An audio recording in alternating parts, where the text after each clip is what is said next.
45 વર્ષનો ટીચર 16 વર્ષની છોકરી સાથે લવ કરે. મને વડોદરાનો અત્યારે જ એક દ્રષ્ટાંત યાદ આવે છે. ગયા વર્ષના ગુજરાત સમાચારની અંદર આ દ્રષ્ટાંત છપાયેલું હતું.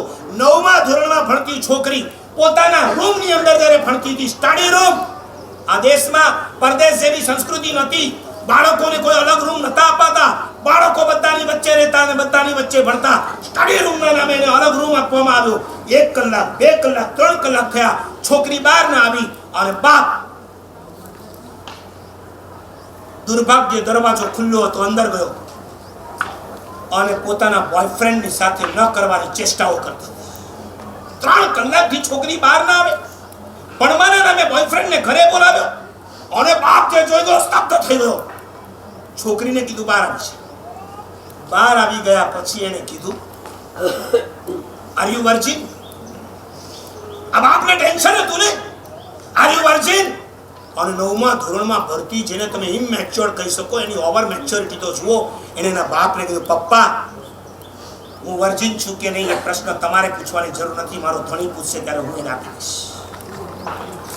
આ જવાબ 9મા ધોરણની સેમલેસ, બિલકુલ શરમ તમારા સંસ્કારમાંથી નીકળી ગઈ, શિક્ષણમાંથી પણ નીકળી ગઈ. તમે કયા સંતાનોને કેવા ટ્રેન કરશો અને જેના હાથમાં ભાવિનો દેશ આવવાનો છે, કઈ રીતે આ દેશને તેઓ ચલાવશે? સદભાગ્ય હજી પણ આપણને થોડા ઘણા સંસ્કૃતિ પ્રેમી મળ્યા. ચાહે નરેન્દ્રભાઈ હોય, ચાહે ભૂપેન્દ્રભાઈ હોય, આવા સંસ્કૃતિ પ્રેમી મળ્યા છે. ત્યાં સુધી આપણી સંસ્કૃતિને આંચ નહીં આવે.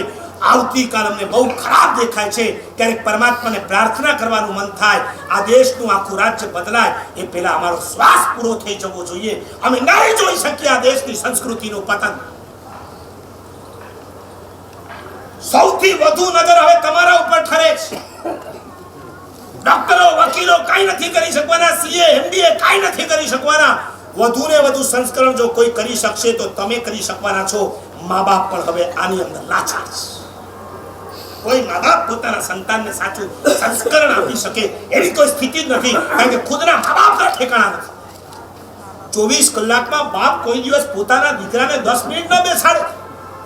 કીધું તમે તમારા સંતાનો સ્ટુડન્ટોને કે આખા દિવસમાં 10 મિનિટ તમારા પપ્પા સાથે બેસવાનું અને આવતીકાલે હું તમને પૂછીશ કે તમારા પપ્પા સાથે તમે શું વાત કરી? કીધું?